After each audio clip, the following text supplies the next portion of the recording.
That's how I got into it. 1 minute a regular cabbie, the next a respected mafioso. You were all right with killing people? Usually people have a problem with that. You know, I ain't one of those people with a thirst for blood. I don't need violence in my life, and I don't look for trouble, but I also don't have any remorse. They wanted to outsmart us, so we had to outsmart them. No excuses. It was all the same to me. I wasn't interested in the fates of other people. Everybody said it was just business, and that the family sticks together. It was different from living alone and nobody giving a damn about you. Suddenly you're respected by all the people you meet. Everybody knows you can help them, but you can also destroy their lives. And everybody tries to ingratiate themselves to you. And what about the police? You just walked away, just like that, from a massacre.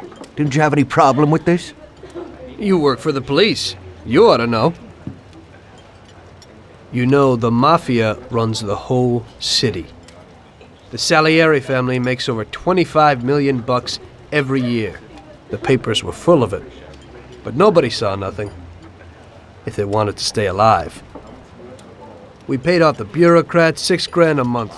Your bosses had liquor at trade price and got payouts for special jobs from both Salieri and Morello.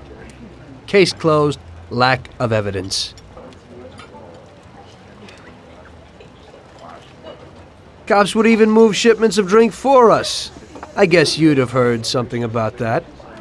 So what about your two friends? Well, they were better off than you'd think. Salieri had a good doc for his boys, and it's not like he ever asked any questions. In a few weeks, they'd be healthy and back on the streets again. The only one who worried us was Morello.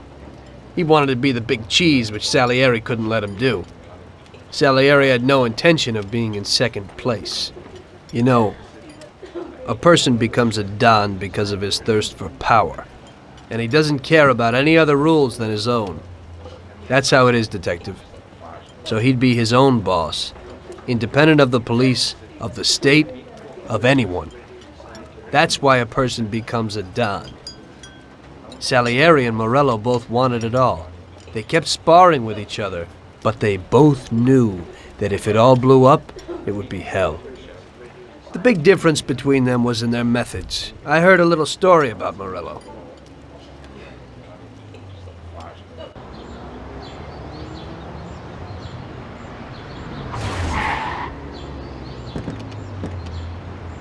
I'm sorry, sir.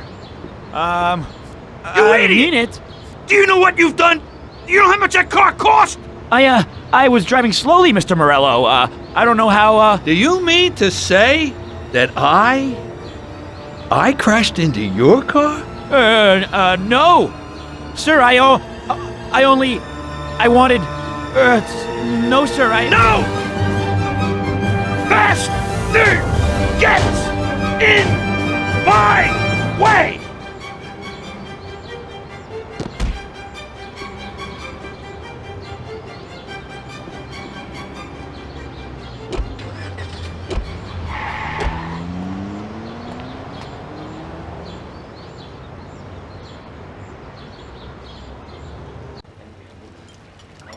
Salieri built his respect as a businessman. Everybody knew that they didn't need to fear him if they did what they should. They knew that if they needed something, they could come to Mr. Salieri. So Salieri made friends, often helped people with various problems, and expected the same in return. When somebody crossed him, they broke a cardinal rule, and everybody knew what would happen. Morello was just a mean bastard. He built his power through violence. Even his friends feared him. Most people just tried to avoid him.